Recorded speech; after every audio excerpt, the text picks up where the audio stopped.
केरल के डीजीपी को इस वक्त आप सुन रहे थे। केरल के एर्नाकुलम में धमाके के बाद मुंबई और पुणे में भी अलर्ट जारी कर दिया गया है। इसके साथ ही इजरायली नागरिक और यहूदी स्थलों की सुरक्षा बढ़ा दी गई है। बताया तो ये भी जा रहा है कि खुफिया विभाग पहले ही यहूदियों की सुरक्षा को लेकर अलर्ट जारी कर चुकी है ये टीमें। तो इस वक्त की सबसे बड़ी खबर आपको बता रहे हैं, केरल के एर्नाकुलम में ये धमाका हुआ। बैक टू बैक 3 धमाके हुए हैं, जो जानकारी दी गई है। और ज्यादा जानकारी के लिए हमारे सहयोगी विवेक गुप्ता हमारे साथ फोन लाइन पर जुड़ चुके हैं। विवेक, कितनी जगहों पर अलर्ट जारी किया गया और कहां पर? अनुपमा, देखिए जो अभी अपडेट अब आ रहा है वो महाराष्ट्र पुलिस के सूत्रों से जानकारी मिल रही है कि महाराष्ट्र में जितने भी संवेदनशील इलाके हैं वहां पर सभी जगहों पर सभी शहरों में अलर्ट घोषित कर दिया गया है, क्योंकि जिस तरीके से इजराइल और पैलेस्टीन के बीच अब युद्ध शुरू हुआ था तो उनके निशाने पर इजरायली नागरिक काफी ज्यादा थे जो इजराइल के बाहर रह रहे हैं। इजरायली नागरिक मुंबई और पुणे में भी बड़ी तादाद में रहते हैं। उनकी सुरक्षा को लेकर मुंबई पुलिस और महाराष्ट्र पुलिस और महाराष्ट्र सरकार ने पहले ही उनकी सुरक्षा काफी ज्यादा हाई लेवल सिक्योरिटी उनको प्रोवाइड की हुई थी। लेकिन जिस तरीके से केरल में आज लगातार सिलसिलेवार बम धमाके हुए हैं, जिसमें एक की मौत हो गई है और 20 से 25 लोग से ज्यादा लोग घायल हैं, और जिस तरीके से डीजीपी केरल के बयान दे रहे थे उसमें आईडी का इस्तेमाल किया हुआ है, तो साफ तौर पर ये कहीं ना कहीं आतंकवादी हमला या बॉम्ब ब्लास्ट का केस लग रहा है। उसके बाद मुंबई और पुणे ये 2 अहम शहर है जहां पर सुरक्षा जो चाक चौबंद कर दी गई है, क्योंकि मुंबई और पुणे में यहूदियों के धर्मस्थल जिसे हम सिनागॉग बोलते हैं वहां की सुरक्षा काफी ज्यादा बढ़ा दी गई है। और साथ ही साथ मुंबई में जो इजरायली काउंसिल का दफ्तर है और इजरायली लोग का जो घर है छापड़ हाउस, वहां की भी सुरक्षा काफी ज्यादा चाक चौबंद कर दी गई है। अनुपमा, विवेक, साथ साथ हम तस्वीरें भी दिखा रहे हैं, लेकिन कहा यह जा रहा है कि एनआईए की टीमें देश भर के साथ साथ मुंबई को भी हाई अलर्ट पे इसलिए रखी है क्योंकि मुंबई वो प्रदेश जहां पे पहले ही हमने देखा है कि इस तरीके की घटनाएं हो चुकी है, सेंसिटिव जोन रहा है मुंबई।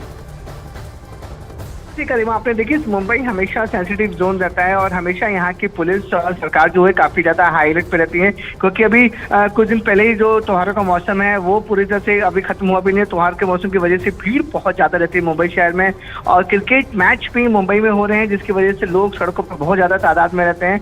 लेकिन जिस तरीके से मैंने आपको बताया कि इजराइल और पैलेस्टीन के युद्ध को लेकर मुंबई पुलिस पहले से ही काफी ज्यादा हाई अलर्ट पे थी, और खासकर जो इजरायली यहूदियों की जो धर्मस्थल है या फिर जहाँ उनका काउंसलेट ऑफिस है या फिर जहां वो रह रहे हैं वहां की सुरक्षा काफी ज्यादा हाई लेवल कर दी गई थी। लेकिन आज की घटना के बाद मुंबई में ज्यादा चाक चौबंद कर दी गई। भीड़ भाड़ इलाकों पर मुंबई पुलिस की नजर रहेगी, और जैसे मैंने आपको बताया कि जो सिनागॉग है जो यहूदियों का धर्मस्थल है मुंबई और पुणे में है, और महाराष्ट्र के अलग अलग छोटे शहरों में भी है, वहां पर भी महाराष्ट्र पुलिस सूत्रों का कहना है कि सभी जगह पर हाई अलर्ट कर दिया गया है। विवेक, और अब पूरे भारत में हाई अलर्ट जारी कर दिया गया है, सिर्फ मुंबई पुणे में नहीं तमाम शहरों में अलर्ट जारी किया गया है ताकि सुरक्षा बरकरार है। बहुत बहुत शुक्रिया, फिर लौटेंगे विवेक आपके पास तमाम जानकारी।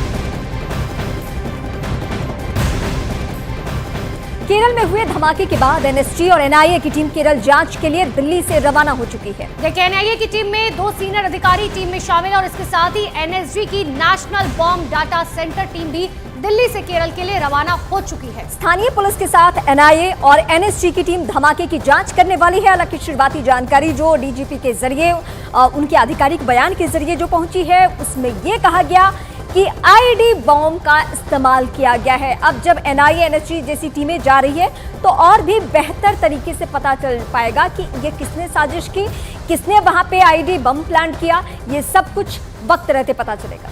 हालांकि देखिए, इस धमाके के बाद पूरे देश भर में अलर्ट जारी कर दिया गया है। 3 तस्वीरें आपको दिखा रहे हैं कन्वेंशन सेंटर में जिस वक्त धमाका हुआ, लोग वहां पर मौजूद थे और किस तरीके से अफरा तफरी मच गई। हालांकि जिस वक्त ये धमाका हुआ ठीक उसके बाद वहां पर आग लग गई।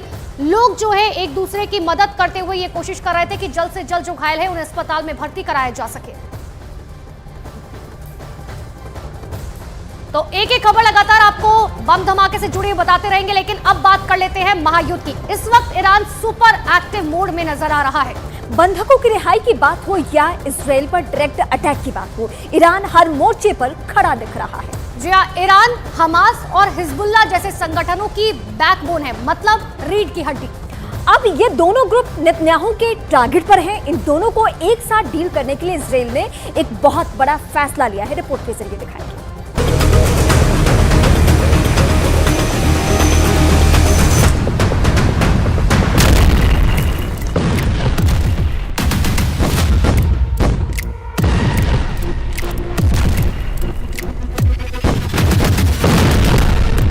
बारूद से भरी गलियों में मौत नाच रही है।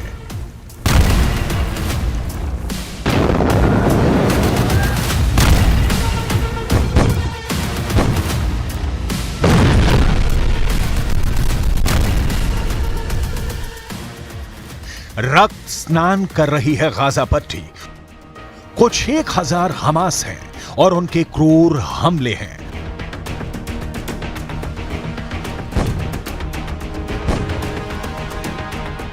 खामियाजा पूरी 20 लाख की आबादी भोग रही है। क्या गाजा के हर घर में हमास समर्थक हैं? इजराइल भेद भुला चुका है।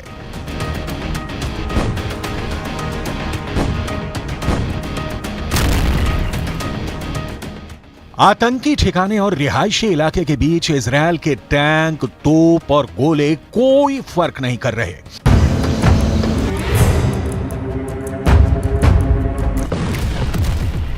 यूएन में उठी पुकार को इजराइल से प्रचंड प्रहार मिलता है। इस बीच गाजा जल रहा है 24 घंटे 8 पहर। अब तक कितनी मौतें हुई, कितने जख्मी हुए, कितने आशियाने खाक हुए और गाजा की सबसे ताजा तस्वीर कैसी दिखती है, इसकी पूरी डिटेल आपको दिखाएंगे। गाजा अपने इतिहास के सबसे बुरे दौर से गुजर रहा है। बाशिंदों के कंधे जनाजों के बोझ से दबे हुए हैं। हर एक मौत का हिसाब खंगालेंगे। इस वक्त इजराइल और लेबनान में मौजूद अपने 2 संवाददाताओं की ग्राउंड रिपोर्ट भी देखेंगे, लेकिन उसके पहले हमास के एयर चीफ के मारे जाने से फैले मातम की तस्वीरें। इजराइल के गाजा पर किए गए हमले में आतंकी संगठन हमास का एयर चीफ असेम अबू रकाबा मारा गया है। इजरायली एयर स्ट्राइक में असेम रकाबा की मौत हो गई है। असेम अबू रकाबा 7 अक्टूबर को किए गए इजराइल के हमले का मास्टरमाइंड था। रकाबा हमास के पैराग्लाइडर्स ड्रोन का कमांडर था।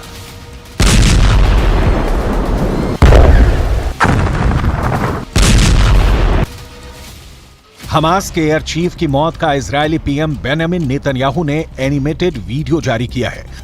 प्रधानमंत्री बेंजामिन नेतन्याहू के दिमाग में पिक्चर क्लियर है कि जब तक हमास का एक भी आतंकवादी जिंदा है, इजरायल के तोप के मुंह खुले रहेंगे।